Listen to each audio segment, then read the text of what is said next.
At night, when the other engines are tucked away in their sheds, you can still hear the faraway call of an engine's whistle and the clickety-clack of train wheels turning.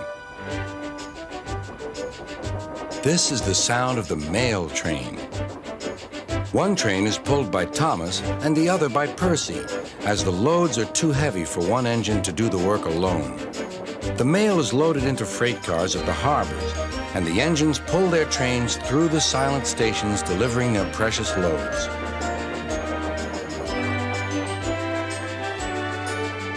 On a clear night, a big shiny moon brightens their journey, but often Thomas and Percy can't even see the stars. But whatever the weather, lamps along the track always light their way. One night, Percy was waiting at the junction. The main line train was late. At last, Henry arrived. "Sorry," he puffed. "The mail boat from the mainland was delayed." "Come on, Percy," said his driver. "Let's make up for lost time." Percy puffed along as quickly as he could, but the sun was already rising as he finished his work. "Never mind," thought Percy. "It's nice to be up and about when it's the start of a new day and there's no one else around." Percy was not alone for long. "Bother," said Percy. "It's that dizzy thing, Harold." "Good morning," whirred Harold. "I always said railways were out of date, but you're so slow with the mail. You should give everyone their stamps back." Percy was too tired to explain. "Bird brain," he muttered. "Good morning, Percy," called Duck. "You're up early this morning." "No, you're wrong," sighed Percy. "I'm back, tired and late." He rolled into the shed and fell asleep almost before his buffers touched the bar.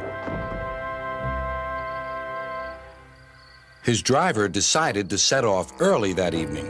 Thomas was waiting at the station. "Thank goodness I have a chance to speak to you. Driver says that the person in charge of the mail has complained to Sir Topham Hatt about the delay last night." "But that wasn't my fault," replied Percy. "I know," said Thomas, "and so does Sir Topham Hatt. But this mail person wouldn't listen. Tonight we'll just have to be quicker than ever before."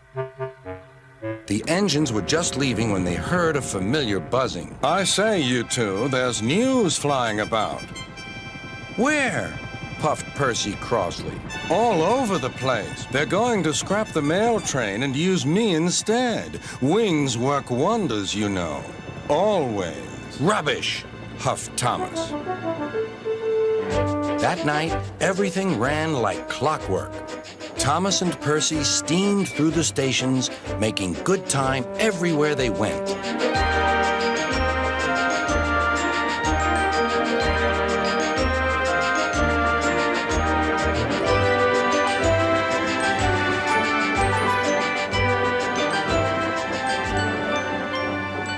At a station, Thomas noticed a man looking cold and worried. He had missed his train home. "We can give you a ride," said Thomas's driver, "but it will be rather uncomfortable." "Thank you," said the man. "Anything's better than sitting here."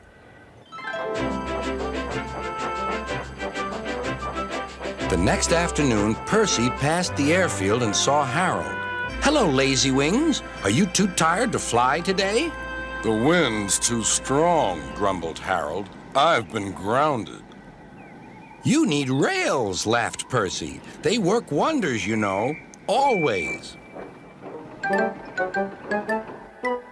That night, Sir Topham Hatt showed the two engines a letter. It was from the man who missed his train. "He thinks you are both splendid, and everyone says that the mail train is the pride of the line."